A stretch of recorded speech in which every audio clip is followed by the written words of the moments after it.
Look, sometimes at this pub we like to just calm it down as the night gets long and people have played their trivia. And we like to put a movie on, might be for the kids, get the big screen out in the beer garden and we play a film or two. And it's always a good thing to do. And of course, we love films that are made in Australia. And so many are these days, even, of course, real blockbuster Marvel movies. Did you see the viral video of Kyle MacLachlan of Twin Peaks fame? Well, he's in Australia. He's in quarantine. He's attempting a bit of Aussie slang. When I finish my quarantine, first thing I'll do is get into my budgie smugglers, slip on my thongs, grab my esky and head to the beach for a sunbake. Then, after a couple of snags on the bobby with my cobbers, we'll soak a slab or even a goon bag from a bottle of, oh, it'll be a right good piss up. No wakas. Yeah, we could invite him to the pub, right? He could have some snags. Kyle, one of those words I don't think we really say anymore. But look, the reason he's here and the reason he's in ISO, in Quoro, is he's filming Joe Exotic, which started shooting in Brisbane last month. He's far from the first celebrity to hop on a plane and head to Australia for work. There's been a whole bunch of them over the last year or so. Matt Damon, Julia Roberts, Natalie Portman, all here to film big blockbusters, and we've been a real haven for them. But is that starting to wear off? And is the film and TV industry thriving? And what about local production that are stories about Australia? Matt Diener is the CEO of Screen Producers Australia and he's with us now before we put the movie on. Hello, Matt. G'day, how are you, Sarah? Yeah, I'm very good, thank you. We've been a big draw card for film and TV industry, haven't we?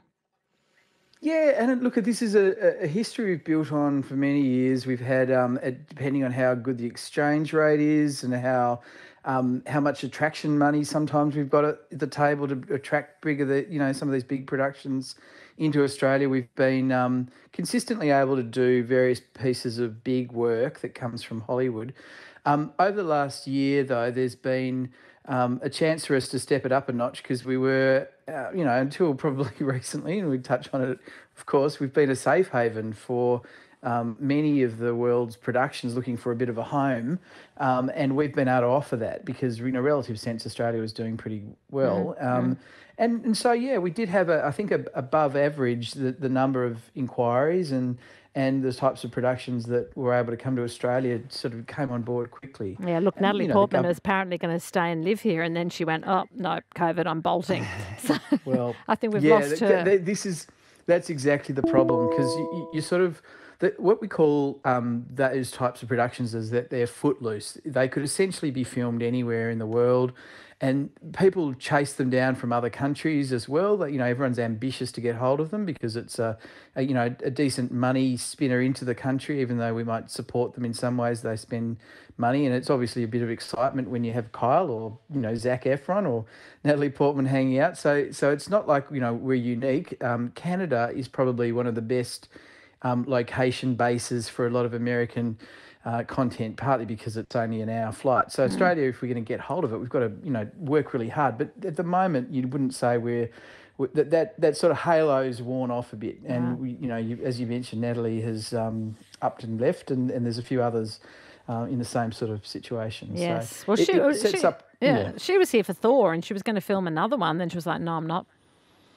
Yeah, unfortunately, that title of that one was called Days of Abandonment, and so not particularly good. We're and look, smarting. The same problem. What was that? We're smarting, Natalie. You've abandoned us. Yes.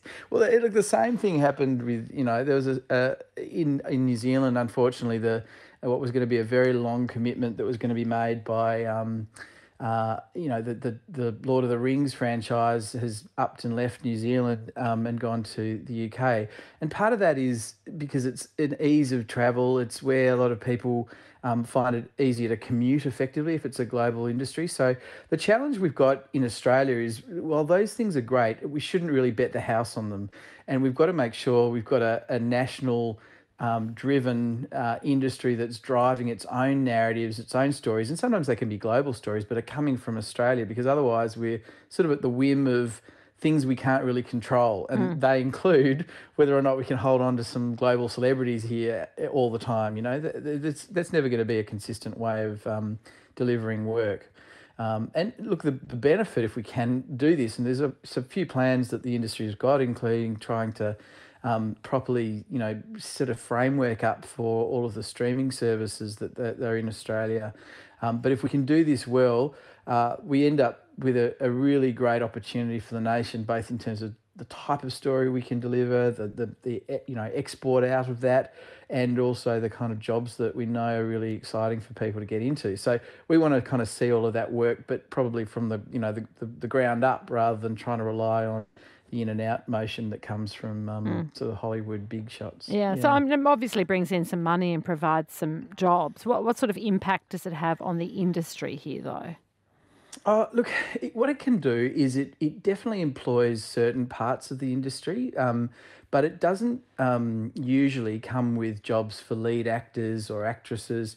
It doesn't come with the jobs for writers or the director or sometimes the heads of department. They're all brought in from overseas. So what it does, it doesn't really provide that some levels of work for people. It does for others, and it has a flow-on effect into the economy. There's no doubt about it. It's valuable for everyone from catering to lighting rigs and all of those elements that happen. And if you're shooting in a town in the middle of nowhere, that has a great benefit. So into the community.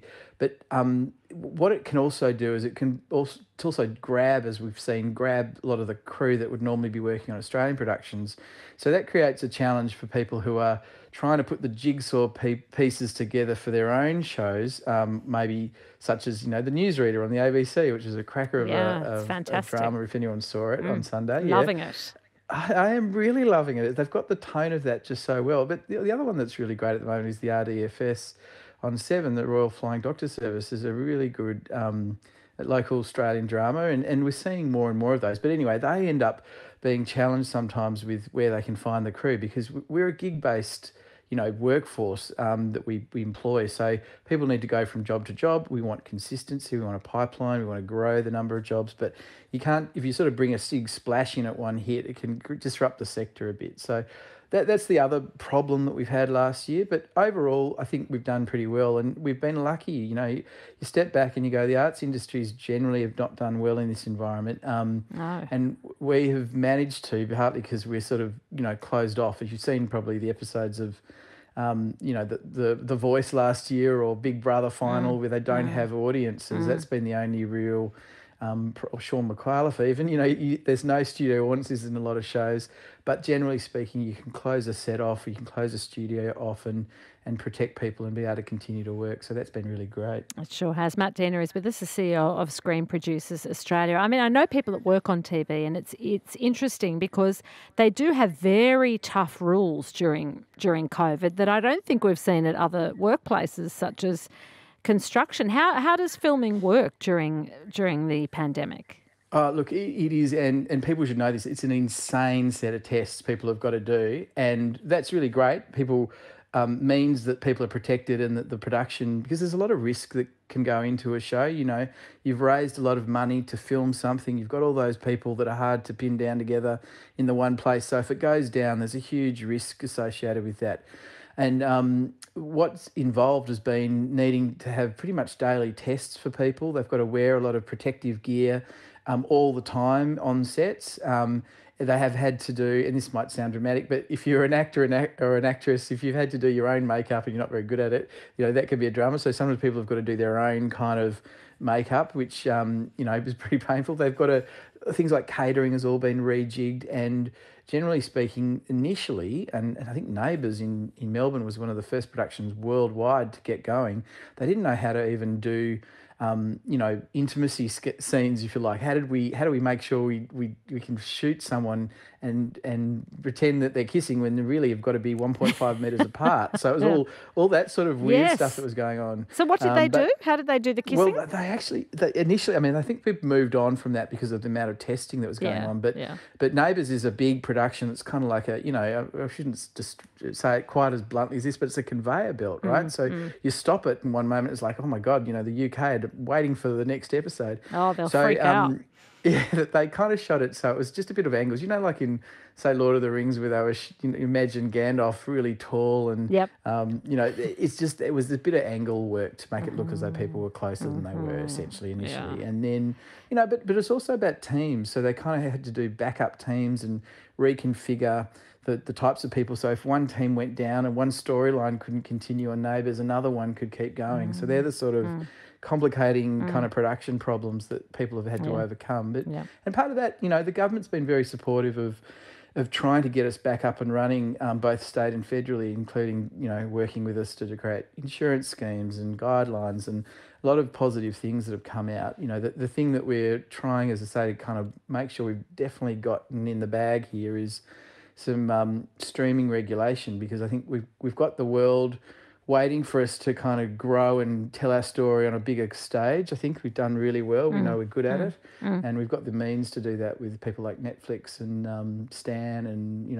Apple TV. Yeah, so are and they going to step Disney. up? Because I saw a study that came out yesterday saying Australian drama creation has halved in the last 20 years, and I'm wondering what you make of that and whether these streaming services can bring back some of what we've lost and show it to the world. It's a really important balance. So it's like a big ecology, our industry, and sometimes I describe to people it's a bit like the Olympics team. If you want to have an overall number of medals, and then sometimes you want to make sure that the swim team's working and the athletics are going as well, and there's opportunities for the skateboarder and all the rest of it. So yeah, the problem we've seen, and it's always been hard. Drama is a really hard. Television drama and children's drama is a really hard thing to get right for people, because it takes a long development, and it's risky, and people prefer to be able to buy it off the shelf somewhere else. If someone else made it, and then we can buy it off the shelf, we don't have to create it and go through all that risk. What people prefer to do is work with formats that have already been created, like The Voice or MasterChef. Or, having said that, we've created some of those formats ourselves, but so there's a lot of risk in drama and in children's television. So we generally need a lot of kind of rules around getting that right, because we speak English, easily substitutable for an American or a British show. We know Australians love Australian content, but if we're not made well, I'm like everyone else. You go to something that's well made if you can find it. So the way it's worked is that there's been a drop, and there's the study you're referring to that came out just indicated that while the expenditure on programs has increased, the number of hours have dropped quite significantly across commercial television over a number of years, and part of that is the nature of shorter form serials. Instead of having things like Blue Heelers that would run for days, or Water Rats that would run days and years, McLeod's Daughters, really long running season after season shows, it's become more likely that we'd have things like Paper Giants or How's That, sort of which were serial, terrific, sort of but they shorter. were quick and they were just a couple of episodes.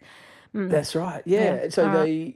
they kind of hit and go, and that means that there's challenges with when you're in a production business. You can't amortize the costs. They're short and sharp, and the hours that people can then find on TV have dropped significantly. Definitely. Plus, in all of that time, there's been an ability that the commercial broadcasters have had to substitute New Zealand content. People wouldn't know this, but they can run New Zealand content late at night and still have it count as Australian. So that's dropped. So you're right. What we're trying to get done is that we would love to see the streamers really step up. They've announced that they've been doing about 153 million in the year of content most recently. And we kind of go, that sounds like a very big number, but it's in a budget that they're spending globally of 27 billion. Oof. That's about 0.5%. So we kind of going, hang on. We want about 20% of their expenditure in Australia reinvested back into Australian content. Good, and then right. I think we'll get a bit of a lift, employ more people, build some stability and get more stories created for Australia. That's right, and show them overseas what we've got. Well, I'm loving the newsreader. I hope it gets on a streaming service overseas, and then they go, Australians, they can do good stuff. Let's do more here and tell those Australian stories. Matt, thanks so much for your time tonight. You're very welcome, Sarah. See you later. Yeah, take care. Matt Diener, he's the CEO of Screen Producers Australia.